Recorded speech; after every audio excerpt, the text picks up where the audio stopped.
Hey all, AJ from Rolling with Roc here with the first 2020 episode of Roc Reviews. Today I'm going to be covering the 1 to 5 player game Wingspan and its European expansion, both designed by Elizabeth Hargrave and published by Stonemaier Games.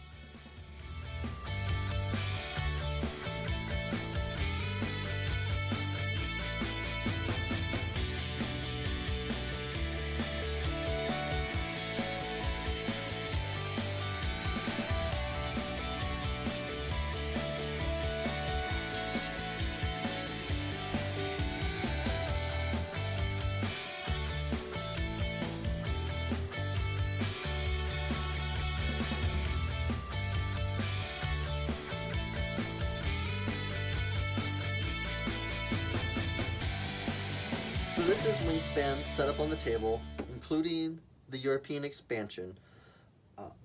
This adds a lot of content, but not a lot of new rules. So it's very easy just to have both of them right off the bat. It doesn't change the game, it just adds more goodness for the most part. There's one or two small changes, and I'll talk about those, but it's very easy just to jump right in with both Wingspan and the European expansion and not have to separate them in that respect. So I have this set up for 3 players, and each player is given 8 action cubes of their color, 1 of each of the 5 food sources. You have invertebrate, seed, fish, fruit, and rodent. And each player is dealt 5 bird cards. Each one of these is a bird card. So I'll deal 5 to each player.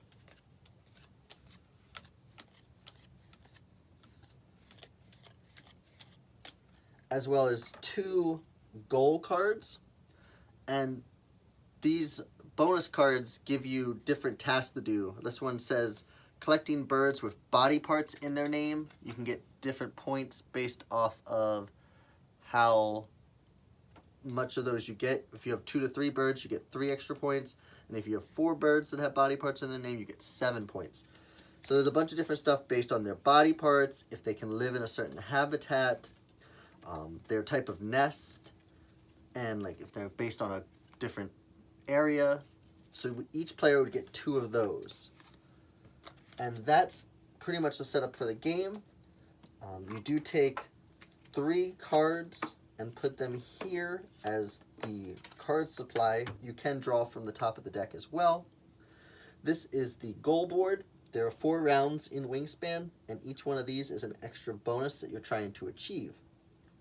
You have the bird feeder here, which is your die rolling where you're going to get our food. So we have got 5 dice. You would just roll those at the beginning of the game. And then players are able to start making their decisions. Each player would individually look at their bird cards and their special goal cards at the same time, choosing only one of the goal cards and discarding the other, keeping those secret. And then for each bird that they want to use or keep in their hand, they have to pay 1 of their food. The food doesn't matter which one it is. It doesn't have to match on the cards yet, but they do have to pay 1. So if you wish to keep 2 birds at the beginning of the game, you have to pay 2 of your food, which we'll go ahead and pay these 2 for that player. So I've selected all the cards for our players. I've paid their food that they would have to pay. And I just want to go over some of the terms on the boards. So on our playmat here, we have 3 areas that you can play birds in. You have the forest, which is the top area, the grasslands, which is the middle area, and the wetlands, which is the bottom area there. Starting with the first player, each player takes 1 action around the table using 1 of their action cubes. So in the first round here, we have 8 action cubes. The first player can do 1 of 4 actions.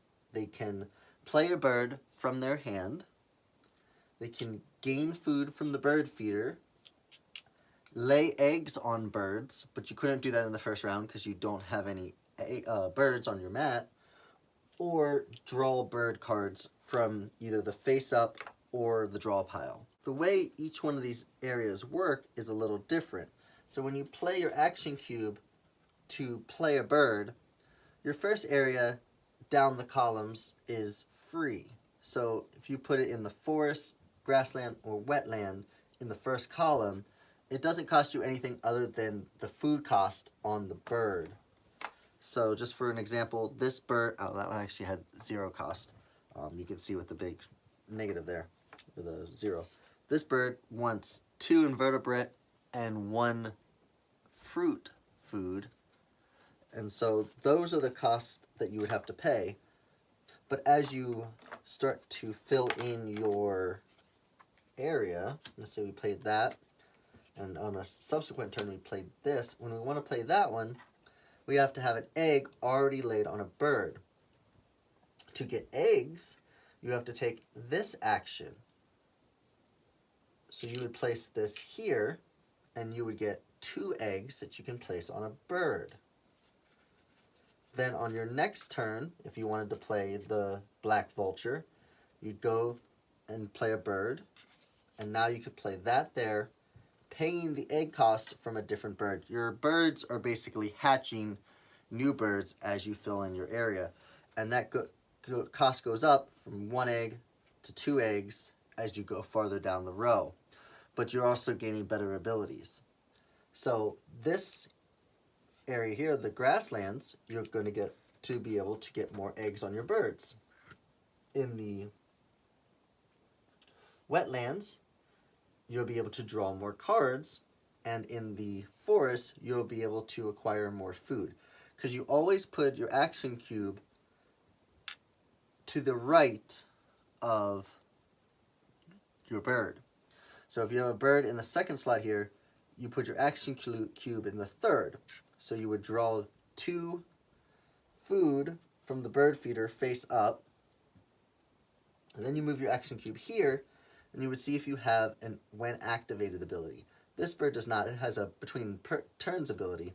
So then we'd come over here, and we'd see this when activated ability that says gain 1 invertebrate or 1 fruit from the bird feeder if available, which in this case, we would have taken 2 food. So we would have, knowing that was coming, we would have left at least 1 of the invertebrate or fruit there, so we could make use of that power as well. So we'll say over the course of that turn, we would have took all 3 of those dice out of the bird feeder. That would have got us 2 invertebrate and 1 fruit to add to our food supply to be able to play birds later on. So you're looking to gain food from the bird feeder in the forest, have eggs so you can hatch more birds in the grassland, and draw cards to replenish your supply in the wetlands. And you're building up your birds from left to right. So like I said, each player would go around taking 1 action, using up their action cubes as they go. When they place it to the side, they work their way back to here, and then that's where the action cube will stay. So they're getting eggs, they're getting cards, and they use all of their action cubes through the round. We'll say they did that. After the round is over, each player will compare what they have with the round end bonus. In this case, it was bull nest birds with eggs on them. So this bird has a bull nest. This one does not. So only eggs on this bird would count towards your score, and whoever has the most goes first place, whoever has the second most goes second place, and then anybody behind that would not score any points in the first round. And the points get bigger as the rounds go on, so it's better to end up with the most of round 3 and 4 than, say, round 1 and 2. But it's nice to get points when you can. Also, the eggs just in general, any egg you have left on your cards at the end of the game are worth points. There are special birds that let you put other birds face down underneath them. Every card under those are points at the end of the game. And then each bird card is also worth a certain amount of points. And those are really the basics of Wingspan. You are taking actions to feed birds, to play birds, to lay eggs, and draw more birds, to fill in your mat as much as you can. One of the things I forgot to mention was once the round is over and you score, you take one of your action cubes and you put it on the mat. So what that means is when in the first round you had 8 actions, now for the next round, round 2, you only have 7 actions left. So as you get more abilities and you're able to do more things and you chain more, you actually get less actions, which keeps it from escalating and making the last round extremely long, like you will see in some other games. I really actually like that. I know some of the people in my game group aren't as a fan of that, and they'd like to use all 8 actions every turn, and you can always make your own house rule to do that if you wish, because games are meant to be fun, and whatever is fun for you is what you should do. I preach that in my Roc Rules segments. But in the light of the game, the way it's meant to be played, you take a cube away each time, and your actions become less each round, but you're doing more, so it kind of balances out. So I went ahead and I jumped forward into the game to round 4. Just wanted to show you something. The last bonus marker for this game was eggs in the forest. So what the yellow player did on their last turn was they used 3 of their 5 actions to play eggs on all of their forest birds. You can only play eggs up to the allotted number. So like this is 2, 2, that one could have 4, this one can only have 1, that one could have 2. And so they really went heavy on eggs. Let's say they would have first place for that, and whatever the other 2 players would have, they would get points for that. So this was good twofold for the yellow player, because 1, they had the most eggs in the forest, so they're going to get the bonus points for the mat right here, but they're also going to get a point for every one of those eggs that they have on their birds. Also, one of the little cleanup things that you do at the ends of round 1, 2, and 3 is you get rid of the face-up bird cards and discard them, and you put 3 new ones out for the start of the round, so that if you just happen to have bird cards that were not interesting to anyone, you will get 3 new ones to start the new round. That also means that if you had something out there that you wanted and it's your last turn, you better get it, because they will go away. 2 other things I wanted to point out was on the bird cards, on the food cost, there's actually a multicolored wheel, and that is considered a wild, so any food can take care of that. And then for the nests, you have 4 different types of nests, but you also have a star nest, and that counts as a wild and is any of the nests. And speaking of the star nest, this is the Baltimore Oriole card, and as someone who was born in Baltimore, Maryland, that is definitely my favorite card in this game. It's also the highest point card in the game, tied with a couple others at 9 points. So not only do I love it because it's a Baltimore Oriole, but it's one of the best cards to have just for point value alone. And so at the end of the game, after 4 rounds, all the players will total up their points. You get your points listed that are on your bird card. You get any points from your goal card and any other ones that you drew during the game from bird abilities. You're going to get your points based on the goal end of round goal mat. So you would add up each point value there. Any eggs on birds is 1 point each. Any food that is stored on a bird from a player ability is 1 point each. And any birds face down under another bird from a bird ability is 1 point each. You add all those up, and the player with the most points wins Wingspan. So that was Wingspan. What comes with the European expansion? Well, first off, a ton more birds. Like, there are so many bird cards already in this game. While I know they're planning more expansions for this, I don't even know where all the cards are going to go because there are so many already, and it's glorious, it's awesome, I love it. So you get a bunch of new birds, and there's a ton more in here. They're all marked with the little EE symbol at the bottom here. So just a bunch of new birds. And on the birds, there is actually a new ability. So there was, when activated, when played, and on between others' turns, now we have end of round abilities. So at the end of a round, these abilities trigger. This one is, you would discard up to 5 seed food from your supply. For each that you discard, you would tuck 1 face down bird from the deck behind this bird. And remember, each one of those is points, whereas leftover food at the end of the game is not. So that's huge. There's a bunch of new ways of getting points. They included a bunch of new goals, as well as another tray to hold all the cards, because there are so many of those. And really just made the game bigger. They didn't add any more complexity other than that one rule. It kept everything nice and tight. It really kept the heart and soul of what Wingspan was and made it bigger. And to me, that's actually my favorite type of expansion, when you can do that. So not a lot of new, but a lot of new.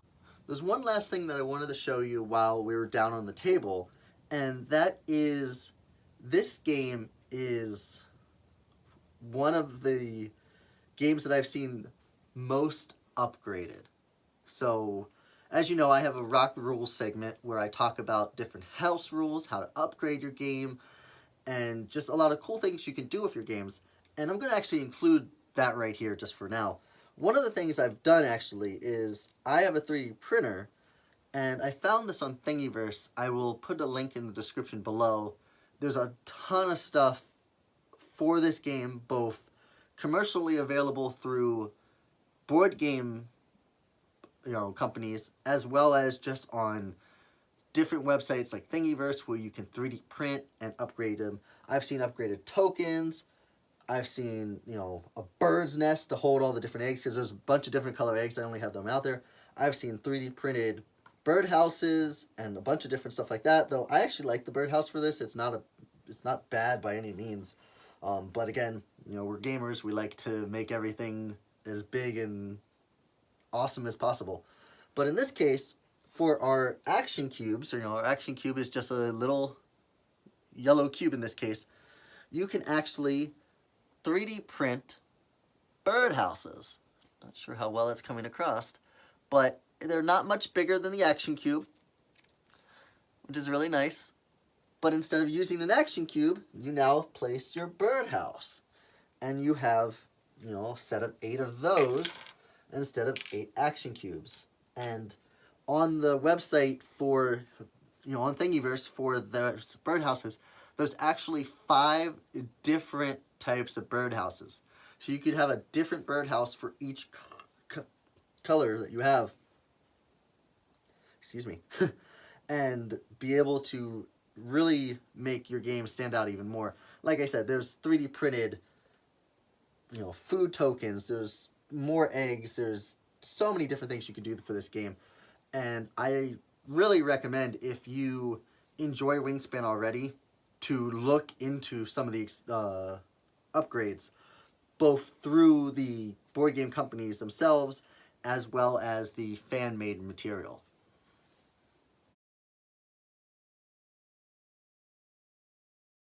Okay, we're back with my thoughts on Wingspan and the European expansion, and what makes this game, in my opinion, very good is, while there are a lot of cards and there can be a lot of reading, and there could be a little bit of analysis paralysis in that respect, I think the game does a really good job of streamlining what you can do. You really have 4 actions, and yes, you chain things and you do a couple other stuff, but at the end of the day, you either play a bird, you get food, you lay eggs, or you draw cards. And when the other players are taking their turn, it's pretty simple to be planning your next turn, as there's only a little bit of interaction on who does what. I like that the birds have a bunch of different abilities. There's different things like laying more eggs when you do something, drawing extra bonus cards, eating a bird from the top of the deck and putting it under your card, gaining food from the bird feeder, gaining food from the supply. A lot of different stuff that you can do to maximize your turns as the game goes on, because you are getting less action cubes at the end of the game. But again, each turn takes about the same amount of time because you are doing a little bit more, but you have less. I should say each round takes a little bit less time because you have less things to do. Another thing is, this game is absolutely gorgeous. The artwork is phenomenal on the player mats, on the cards. The birds look so good. That continues into the European expansion. All the birds look gorgeous. The components are very nice. I like the dice, actually. They're big, chunky. I like that a lot. I do enjoy the bird feeder, though, again, lots of people upgrade that. The food tokens are perfectly fine, but again, you can upgrade those. And, I'm just not a huge fan of wood cubes, so we liked the little bird feeders that you can get for that. But again, there's nothing wrong with a wood cube if you like that. The cards are good size. You can read the text on the cards. And each game, the Wingspan and the European expansion, they have an appendices in them that you can find out if your bonus card covers a certain bird. So each bonus card lists all the different classifications on what counts for that card. So if it's a geography term, is Carolina a geography term? Yes, and it will say that. Baltimore, same way. That's a geography term. But if it's asking for a body part, there's no body part in Baltimore or Oriole, so that bird doesn't count for that. I think this game is really top-notch. I wouldn't recommend it for brand new gamers, but for those next level. So after the quote gateway games that you get them in, kind of get them going, okay, yeah, I see what's going on here. This is one of the next games I'd show them, because it's simplistic enough that even non-gamers can get into it, but there's a lot of depth that even, big gamers like us or anybody else, who is, really can enjoy this game a lot. I do. Every time we've got it to the table, because I wanted to play it a lot for this review, I've always enjoyed it. I may not win it very much. My game group is very good at this game. But even if you don't win, you feel very satisfied with what you did. And I think that's the mark of a great game, when you can play the game, have a lot of fun, and it doesn't really matter if you win or lose. And that's one of the things I loved most about Wingspan, is that you have fun no matter what you're doing. So it comes to that time for me to give Wingspan and the European expansion my Pokeball rating. If you don't remember, I give a Pokeball rating for each game that I review. And in this case, I am giving Wingspan and its European expansion the Ultra Ball rating. This is the second highest tier, but pretty much the highest tier, as there probably will never be a game that earns the Master Ball rating. I explained that in a previous video. I really like this game. This is a very high Ultra Ball for me. This is 8 and 9 territory when we're talking BGG rankings. It has everything that I like. You have action selection, you have card drafting, you have doing stuff on your turn, doing different actions, planning things out. There's a little bit of dice rolling, which I love dice. This game is very cool, and I love the art, I love the birds. One thing, I know they're planning more expansions in the future. Who knows what those will end up being. I personally would love to see penguins in the game, even though they are not flying birds. They are my favorite animal, hence they are my favorite bird. I would love to eventually see penguins make their way into this game. There are penguins in all of the southern continents in the world. So hopefully if we ever make our way to Oceania or South America or Africa even, maybe we'll see a penguin down the road. I'd love to see it. And with that, that concludes my Roc review of Wingspan and the Wingspan European expansion. I just wanted to point out that I was actually able to get the base copy of the game signed by Elizabeth at Gen Con this year, where I bought this copy. That was actually really cool for me. Even though we hadn't played the game yet, we had heard so much hype. And so we were really excited to be able to get that, and I'm very happy that we have a signed copy. And I also want to again say thank you to Jamie Stegmaier and everybody at Stonemaier Games that provided us with the European expansion so that I could do this review for you. Lastly, I want to personally thank all of you for watching this video and any other videos of mine in the past that you have watched. Every view, every like, every share of my videos means the world to me. Just that somebody is watching these is amazing to me. So thank you so much. Please, if you enjoy this content, let me know in the comments. Tell me what you like, what you think I can improve on, because I'm trying to do that. I took a little bit of a break, so I'm trying to get back into the flow of that. If you see any games behind me that you want to see reviewed, please leave them in the comments. Let me know what you want to see next. I will do my best to accommodate any requests that we can if we get, good feedback behind that. Please share this video with your friends. Let them know there's so many other voices in board game reviews out there, mine and so many others, great people out there trying to make content. Give it a thumbs up, a like, all that good stuff. Subscribe to the channel to help me grow. And I appreciate everything that you guys have done for the channel so far. I am flabbergasted at how much in such a short period of time the channel grew, and I really want to continue that in 2020. So thank you so much for viewing these videos. So that's it for me. I hope you enjoyed your visit to my game room and that you'll join us again next time. I'm AJ, and this was Rolling with Roc.